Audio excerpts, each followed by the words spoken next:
You wake, and the morning light filters through windows that might as well be prison bars. Coffee tastes like ash, conversations feel scripted, and beneath the machinery of daily routine, something profound has gone missing. This is not mere melancholy, this is the spiritual drought of our time. I have walked these wastelands before you, observed how industrial civilization has severed us from the deep sources of meaning that sustained humanity for millennia.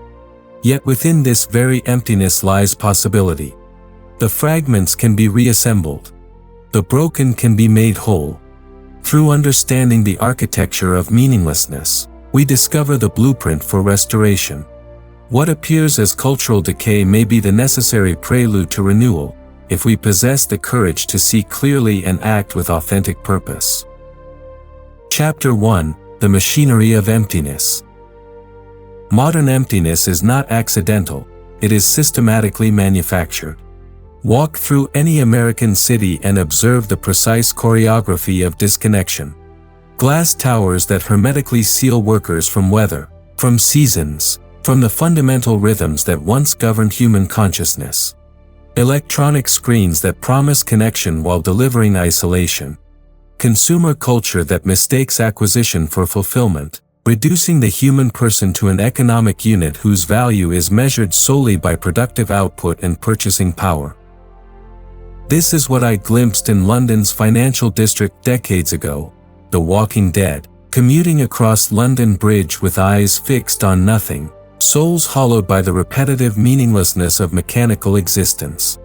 The same phenomenon has metastasized across America, creating what we might call the Prufrock condition, paralysis disguised as sophistication, anxiety masked as productivity. The modern individual has been systematically estranged from four fundamental sources of meaning. First, from nature, concrete and steel have replaced earth and sky as the dominant environment of human consciousness. Second, from community, the traditional bonds of family, neighborhood, and genuine fellowship have been dissolved by mobility, urbanization, and the cult of individualism. Third, from tradition, the accumulated wisdom of generations has been discarded in favor of the perpetual novelty that consumer culture demands. Fourth, from the transcendent, the spiritual dimension of existence has been either banished entirely or reduced to therapeutic sentiment.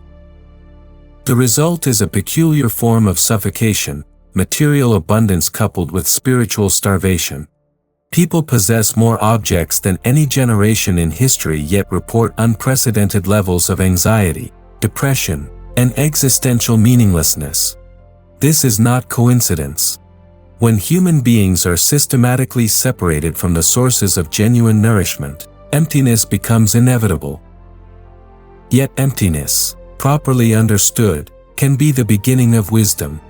Only when we fully acknowledge the poverty of purely material existence do we become capable of seeking something higher. The very intensity of modern emptiness may be preparing us for a more profound recovery of meaning than previous generations thought possible. Chapter 2: The Fragmentation of Time.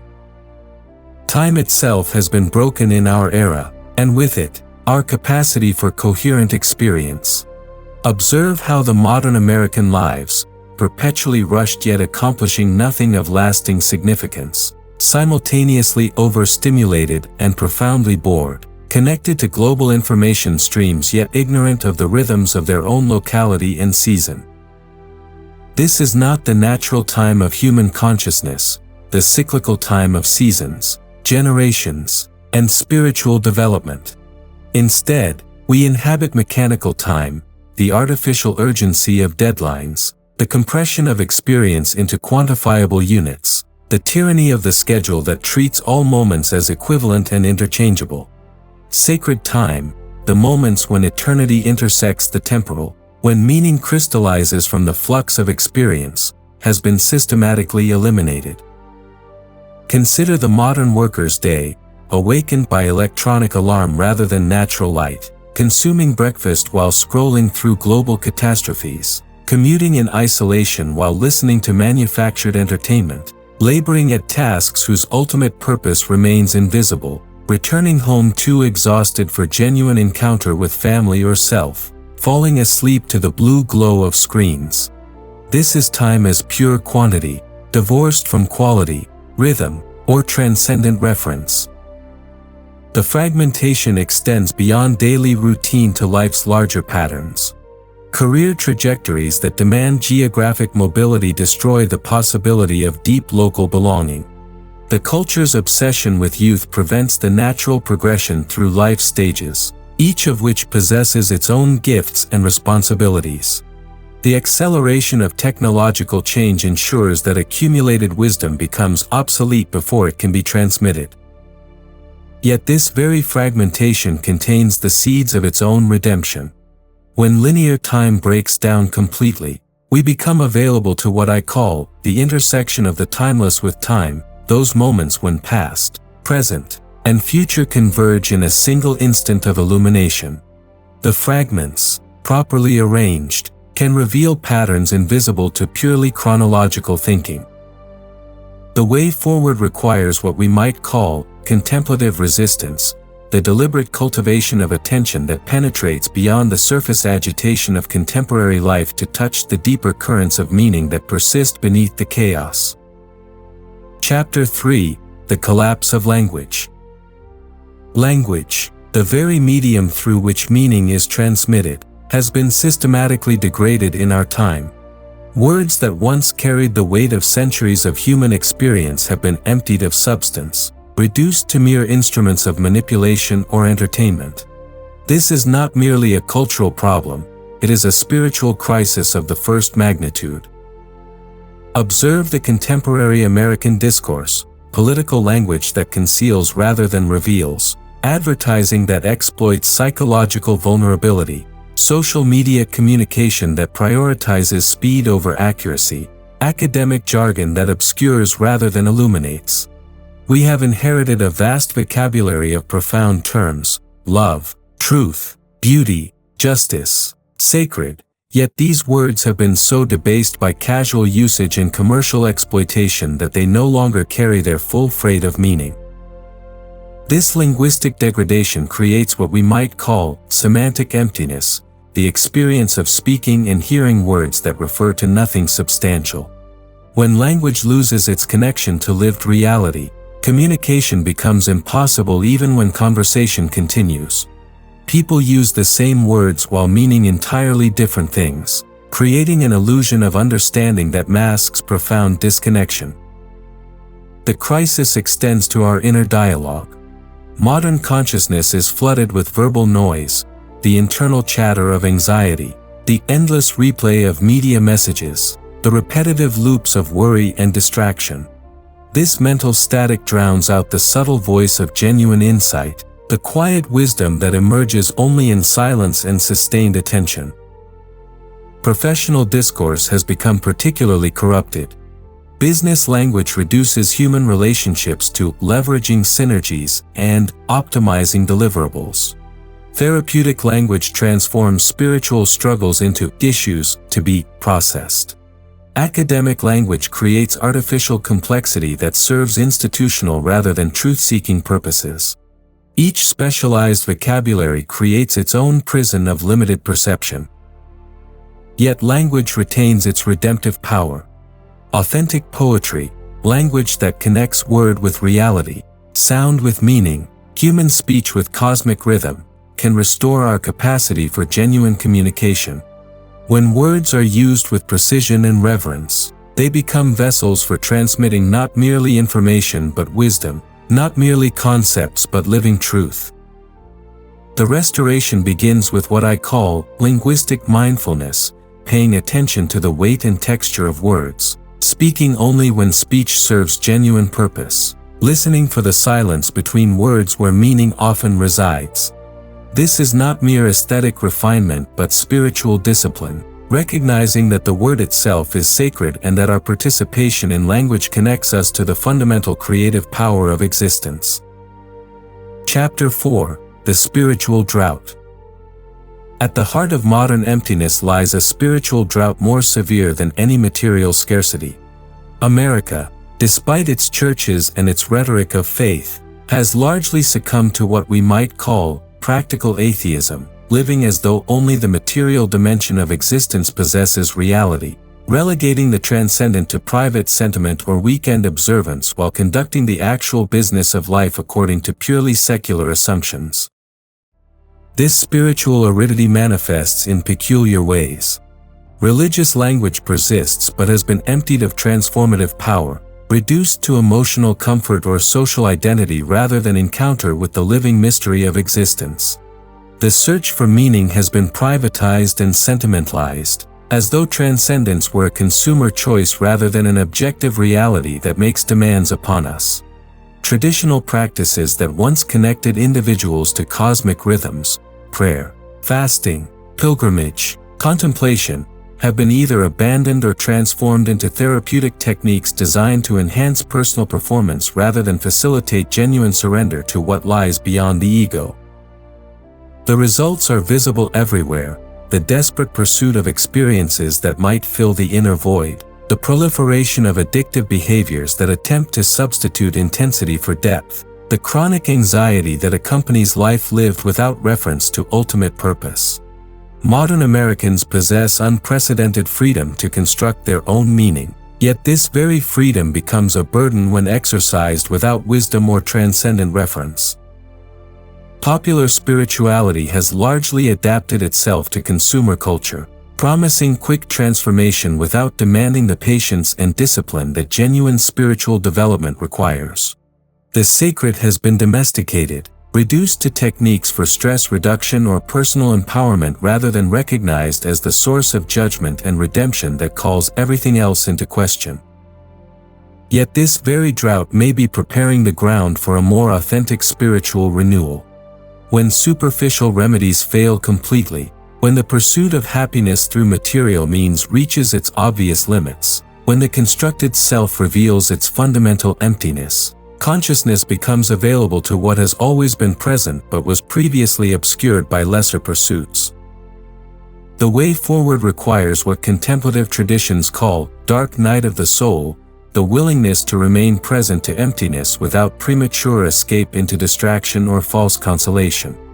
This spiritual poverty, when embraced rather than fled, becomes the foundation for genuine receptivity to grace.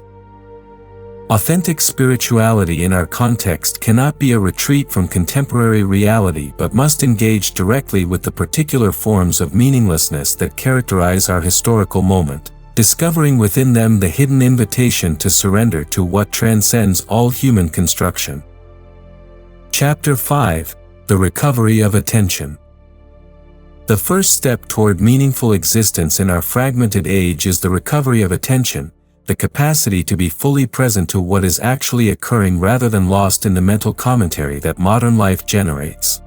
This is not merely a psychological technique but a spiritual discipline that reconnects us to the fundamental ground of being. Modern consciousness has been trained into perpetual distraction. The average American checks their phone over 100 times daily, consuming information at a rate that makes genuine assimilation impossible. This is not simply technology's fault, it reflects a deeper anxiety about being present to our own experience, a fear of the silence and stillness where authentic insight emerges.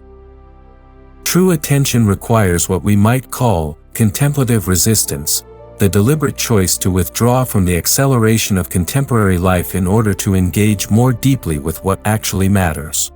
This begins with simple practices: eating a meal without entertainment, walking without podcasts, sitting in silence without agenda. Such activities seem almost revolutionary in our context because they refuse the basic assumption that every moment must be optimized for productivity or stimulation. The cultivation of attention reveals layers of experience normally obscured by mental noise.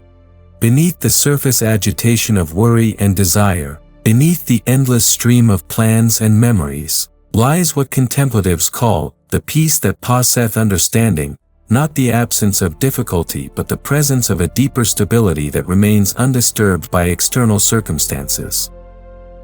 This practice has immediate practical benefits. Attention allows us to see through the illusions that consumer culture depends upon, recognizing the difference between genuine need and manufactured desire. It enables authentic relationship by making us capable of actually listening to others rather than simply waiting for our turn to speak. It reveals the beauty that surrounds us constantly but remains invisible to the distracted mind. More importantly, sustained attention opens what we might call vertical dimension, the recognition that each moment contains depths that cannot be exhausted by analysis or consumption. This is the beginning of genuine religious consciousness, the awareness that existence itself is mysterious and worthy of reverence. The recovery of attention requires both discipline and gentleness. We must be firm in our resistance to distraction yet patient with the mind's habitual patterns. Like training a horse, consciousness must be guided with consistent but nonviolent direction toward greater stillness and clarity. This is not retreat from engagement with the world but preparation for more effective action. When attention is stabilized, when consciousness is no longer scattered by every stimulus, we become capable of responding to life's challenges from wisdom rather than reactivity. Chapter 6: The Restoration of Ritual. Human beings are ritual creatures. We require repeated patterns of meaningful action that connect individual existence to larger rhythms of cosmic significance. Modern life has largely eliminated authentic ritual, replacing it with either empty habit or manufactured entertainment, leaving us spiritually malnourished despite material abundance. Traditional cultures understood that ritual serves multiple essential functions. It marks the transitions between life stages, ensuring that growth occurs within a framework of meaning. It connects individual experience to cosmic cycles, seasonal changes, lunar phases, the rhythm of days and years. It provides regular opportunities for transcendent encounter, moments when ordinary consciousness opens to sacred dimension. Most importantly, it creates community bonds based on shared recognition of mystery rather than mere convenience or mutual benefit. American culture has retained the shell of ritual while discarding its essence. Holidays have become shopping opportunities rather than moments of genuine celebration or reflection. Religious ceremonies often function more as social validation than spiritual transformation. Even private rituals, morning routines, evening practices, have been reduced to efficiency optimization rather than meaningful transition between different qualities of consciousness. The absence of authentic ritual creates what we might call temporal homogenization, the experience of living in undifferentiated time where one day resembles every other, where no moments possess special significance, where life passes without genuine marking or meaning. This contributes significantly to the sense of emptiness that characterizes contemporary existence. The restoration of ritual must be both personal and communal. On the individual level, this means creating patterns of action that honor the sacred dimension of existence, regular periods of silence, seasonal observances, meaningful practices around eating, working, and resting. These need not be borrowed from traditional religions but should arise from genuine recognition of what deserves reverence and attention. Communal ritual requires the more difficult task of creating shared practices that acknowledge transcendent dimension without imposing specific beliefs upon participants. This might include community gardens that honor Earth's rhythms, artistic collaborations that celebrate beauty, volunteer service that recognizes human dignity, or simple gatherings for contemplation and reflection. Authentic ritual possesses several essential characteristics. It must be repeated regularly to create genuine pattern rather than mere novelty. It must engage the body as well as mind, recognizing that meaning is communicated through physical action as well as conceptual understanding. It must acknowledge mystery rather than attempting to control or explain ultimate reality. Most importantly, it must cost something, require genuine sacrifice of time, energy, or resources rather than functioning as mere entertainment. The renewal of ritual consciousness represents one of the most hopeful possibilities for contemporary culture, offering a pathway toward meaningful community that transcends both individualism and collectivism. Chapter 7: The Art of Sacred Living. The ultimate response to modern emptiness is not escape but transformation, learning to live within contemporary circumstances while drawing from sources of meaning that transcend temporal conditions. This requires what we might call the art of sacred living, the capacity to recognize and honor the holy dimension that exists within ordinary experience when approached with proper attention and reverence. Sacred living begins with the recognition that consciousness itself is miraculous. The simple fact of awareness, that there is something rather than nothing, that experience occurs at all, deserves our wonder and gratitude. Most modern suffering stems from taking existence for granted while demanding that it conform to our preferences rather than approaching it with the awe and humility that reality deserves. This shift in perspective transforms every aspect of daily life. Work becomes an opportunity for creative expression and service rather than mere economic necessity. Relationships become occasions for mutual recognition of dignity and mystery rather than instruments for personal satisfaction. Even routine activities, cooking, cleaning, commuting, can become practices of mindfulness and gratitude when approached with proper attention. The art of sacred living requires the integration of contemplative awareness with practical engagement. This is not the spirituality of retreat from the world but the more challenging path of finding transcendent dimension within worldly activity. It means bringing the quality of attention cultivated in formal practice to informal encounters, maintaining inner stillness while participating fully in external responsibilities. Such integration demands what contemplative traditions call discernment, the wisdom to distinguish between what deserves our ultimate concern and what merits only provisional attention. Consumer culture deliberately blurs these distinctions, treating entertainment and emergency with equal urgency, confusing desire with need, mistaking stimulation for satisfaction. Sacred living restores proper hierarchy of values, organizing life around what actually nourishes rather than what merely stimulates. This practice has both personal and social dimensions. Individually, it means choosing simplicity over complexity, depth over breadth, quality over quantity in all areas of life. Socially, it means supporting institutions and practices that honor human dignity and environmental sustainability while resisting systems that reduce persons to economic units or natural resources to mere commodities. The cultivation of sacred living requires patience and persistence. Consciousness has been shaped by decades of conditioning toward distraction and consumption. The transformation toward deeper awareness occurs gradually through consistent practice rather than dramatic conversion. Small changes in daily routine, periods of silence, appreciation of beauty, acts of service, accumulate over time into fundamental shifts in perception and priority. Most importantly, sacred living recognizes that ultimate meaning cannot be manufactured or achieved but only received as gift. This requires the spiritual maturity to live with questions rather than demanding premature answers, to remain open to mystery rather than reducing reality to what can be controlled or understood. Conclusion. The emptiness that haunts modern life is not our final destination but our starting point. Like the wasteland that must be traversed before reaching fertile ground, contemporary meaninglessness may be the necessary preparation for a more authentic encounter with what matters most. We have seen how systematic disconnection from nature, community, tradition, and transcendence creates the spiritual drought of our time. Yet within these very conditions lie the seeds of renewal. The recovery of attention opens vertical dimension in horizontal time. The restoration of ritual creates sacred rhythm within secular routine.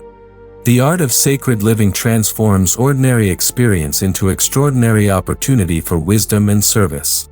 The way forward is neither retreat nor resistance but transformation, learning to live deeply within contemporary circumstances while drawing from eternal sources of meaning. Begin where you are, with what you have, in this moment. The silence between words, the space between breaths, the pause between thoughts, here lies the invitation to discover that what we seek has been present all along, waiting only for our attention and reverence.